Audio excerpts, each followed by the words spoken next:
আর কল্যাণী বিশ্ববিদ্যালয়ে ধুন্ধুমার টিএমসিপির অবস্থা দেখুন, টিএমসিপির দাদাগিরি দেখুন।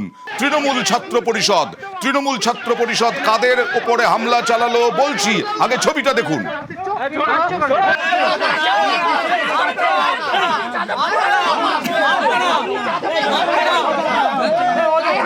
বুঝতেই পারেননি তৃণমূল ছাত্র পরিষদের কর্মীরা যে সাদা পোশাকের পুলিশ ঘুরে বেড়াচ্ছে, সেই সাদা পোশাকের পুলিশকে মার তৃণমূল ছাত্র পরিষদের কর্মীদের।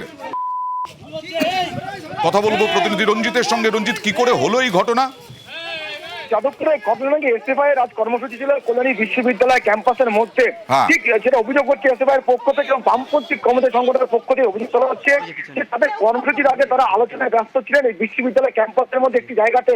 সেই সময় তাদের উপর অতর্কিতভাবে হামলা চালায় তৃণমূল ছাত্র পরিষদের কর্মী সমর্থকরা, পাশাপাশি বহিরাগতদের নিয়ে এসে তারা হামলা চালায়। এবং সেই ছবি দেখতে পাচ্ছ, সেখানে সাদা পোশাকের পুলিশ সেখানে মোতায়েন ছিল, তারা মোবাইলে ছবি করছিল, সেজন্য তাদের মোবাইল কেড়ে নেওয়া হয়।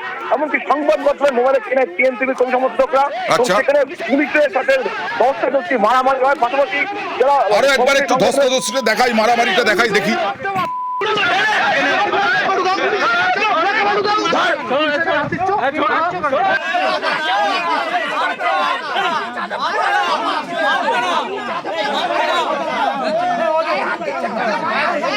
রঞ্জিত, পুলিশকেই মারলেন তৃণমূল ছাত্র পরিষদের কর্মীরা? তবে একেবারে স্পষ্ট সেই ভিডিও রয়েছে, যেখানে দেখা যাচ্ছে সাদা পোশাকে পুলিশের সাথে ধস্তাধস্তি মারামারি পর্যন্ত হচ্ছে। এবং যাদের দেখতে পাচ্ছি যাদের সাথে এই ঘটনা ঘটছে, তারা প্রত্যেকে তৃণমূল ছাত্র পরিষদের, কেউ ক্যাম্পাসে থাকে, কেউ পড়াশোনা করে, কেউ বহিরাগত পর্যন্ত এখানে রয়েছে। এবং অন্যদিকে আরেকটি ভিডিও দেখতে পাচ্ছ, যেখানে এসএফআই কর্মী সমর্থকদের মারধর করা হচ্ছে।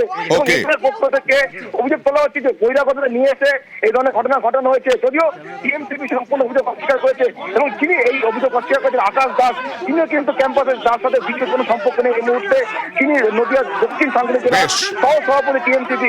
এই নিয়ে কিন্তু আমরা নিশ্চয়ই আবার এই বিষয়টা, এই ছবিটা আরো ভালো করে দর্শকদের সামনে নিয়ে আসবো। যাদবপুরে বিশ্ববিদ্যালয়ের ছাত্রদের রক্ত বেরিয়েছে, ফলে কল্যাণী বিশ্ববিদ্যালয়ের ছাত্রদের রক্ত বের করতে হবে।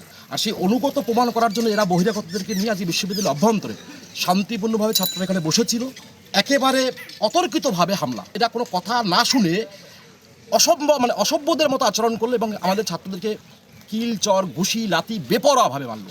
আমরা বললাম কেন, কারণটা কি? এদের একটাই ইস্যু, যাদবপুর। এটা কখনোই ছাত্র আন্দোলনে, ছাত্র সমাজের কাছে কাঙ্ক্ষিত নয়। এটা শিক্ষামন্ত্রীর ওপর আক্রমণের প্রতিবাদে আমরা তৃণমূল ছাত্র পরিষদের পক্ষ থেকে আজকে একটা প্রতিবাদ কর্মসূচি ইউনিভার্সিটি গেটে করছিলাম। একটা চায়ের দোকান আছে ইউনিভার্সিটিতে, সেই ইউনিভার্সিটির চায়ের দোকানের ওখানে বেশ কিছু মব এসএফআই এবং সিপিএম করে তাদের কর্মচারী সংগঠন ওখানে ছিল এবং তারা আমাদের দলীয় কর্মীদের ওপর, তৃণমূল ছাত্র পরিষদের কর্মীদের ওপর প্রথমে আক্রমণ করে। সেই আক্রমণ এবার সবার তার নিজের আত্মরক্ষার অধিকার রয়েছে, সেই আত্মরক্ষার অধিকারে আমরা আত্মরক্ষা করেছি। আমাদের কর্মীরা বরং আহত হয়েছে।